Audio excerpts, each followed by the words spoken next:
Good afternoon, everyone, and thank you for inviting MECI to speak at this conference. So as you know, and as was just mentioned, as part of the EU Action Plan, there is a proposal on low carbon indices.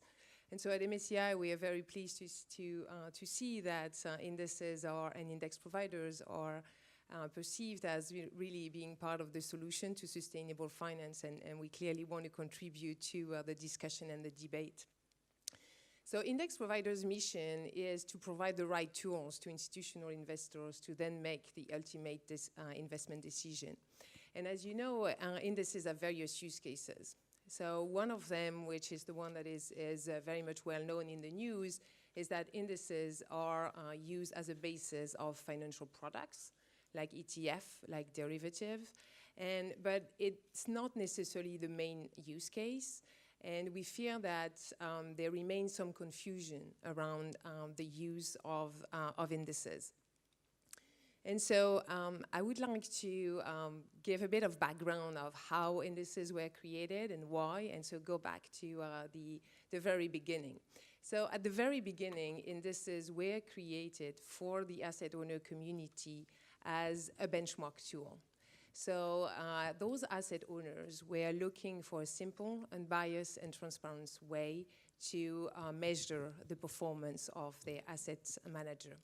And then it evolved due to better research and analytics, and so the use case evolved so that then indices were not only used as measure, but also as proxy to define the investment universe or the opportunity set. And then it also evolved to be then used at the asset allocation level.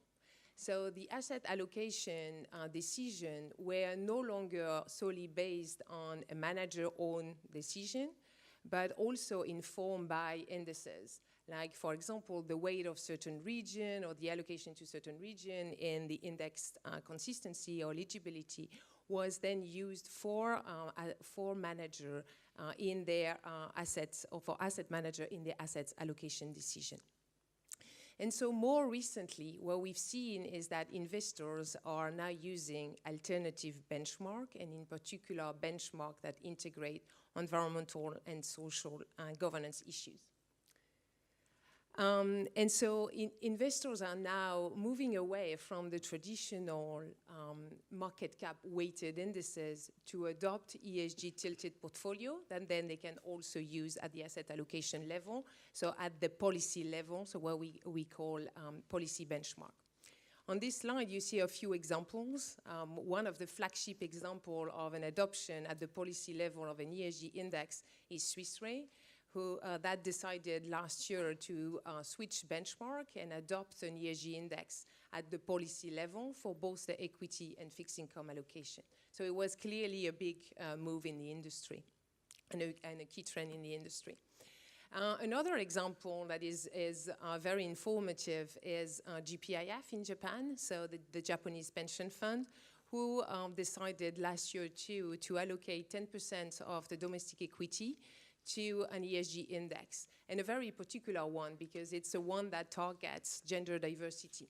And so the idea behind the development of this gender diversity index was actually to drive capital to solve a social problem in Japan, namely the underrepresentation of women in the workforce. So we did, at MECI, we did work with GPIF to develop this index and to identify companies that are good performers when it comes to empowering women and promoting women in the workforce. So this is a very good example because it also uses that indices can be used as an engagement tool.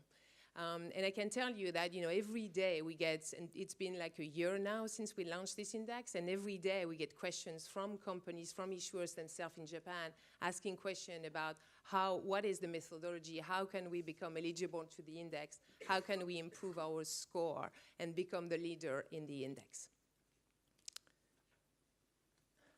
So what's happening now on the environmental side? So at MECI, we have a wide range of environmental indices that we group under three categories that refer to like the three main drivers that we see among investors when they consider ESG issue. The first one is a value driver. So we see investors interested in considering environmental, social, and governance issue because they want to align their investment with their political and ethical value. An example of such an index would be on the environmental side, would be the adoption of an ex-fossil fuel index. So we see investors adopting and divesting from fossil fuels, so all fossil fuel related activity, much more as a values approach, not necessarily to, for an economically relevant approach or financial materiality approach. The second category, which is on the right-hand side, is much more impact. So increasingly, we are seeing investors globally are interested in having an impact through their investments and looking to identify and invest in solutions providers. So a typical example here would be our clean tech indices. We identify companies that provide solutions for which is core business to develop green product or product that can help solve some of the largest environmental and social challenges. The third category is what we call integration. And under integration, that's really for investors who believe ESG is economically relevant, and they are looking to integrate those issues into their investment decision-making process as a way to enhance long-term return and mitigate long-term risks.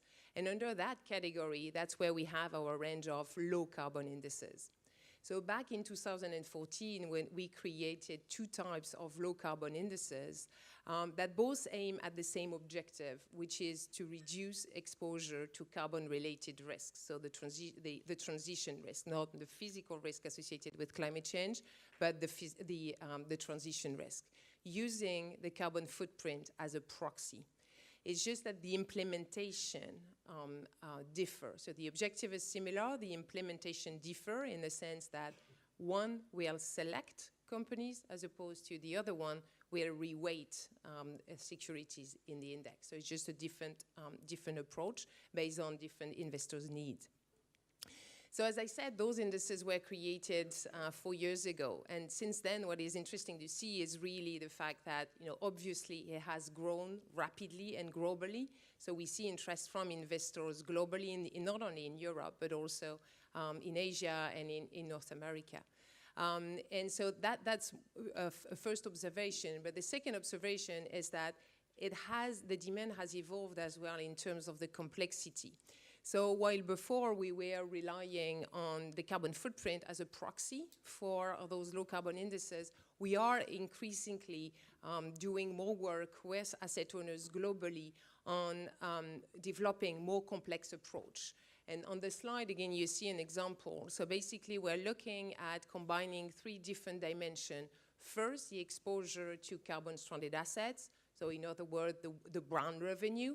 Then to reallocate to more like the green revenue or the opportunities associated with climate change. But it's also interesting to look at, the gray part. So increasingly, investors want to use forward-looking signals and also identify those companies that have put in place the right management system in order to reduce the negative externality through their operations. So really identifying companies that have strong energy efficiency program and carbon reduction program. I wanted to also touch base on another critical point of the proposal, which is greater transparency. So this is clearly a trend that we have identified as well among investors, and we support greater transparency in the proposal within the action plan. At MSCI, we've already started looking for enhancing the transparency of our index methodology, ESG methodology. So just to give you the example of 2 initiatives that we have, one of them is that we make available the carbon footprint of our flagship indices, and I'm not talking about the ESG indices or the low carbon indices, but I'm talking about the traditional market cap indices like the MSCI World, the MSCI All Country World Index, or the so-called MSCI ACWI. So the idea being for us to really be transparent on all our flagship indices. So that's one initiative.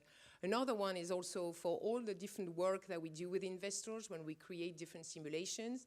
We always obviously report on the financial characteristics of the indices, so the risk and return profile, factor exposure, sector exposure, country exposure, but we also systematically make available the ESG characteristics. So it's very important for us to be transparent on the ESG characteristics and provide the tools and also inform investors about the risks they face from an ESG issue. So a lot has been done. Clearly, we also think that there is a lot of room to grow and improve, and we hope to really contribute more to the debate going forward. Thank you.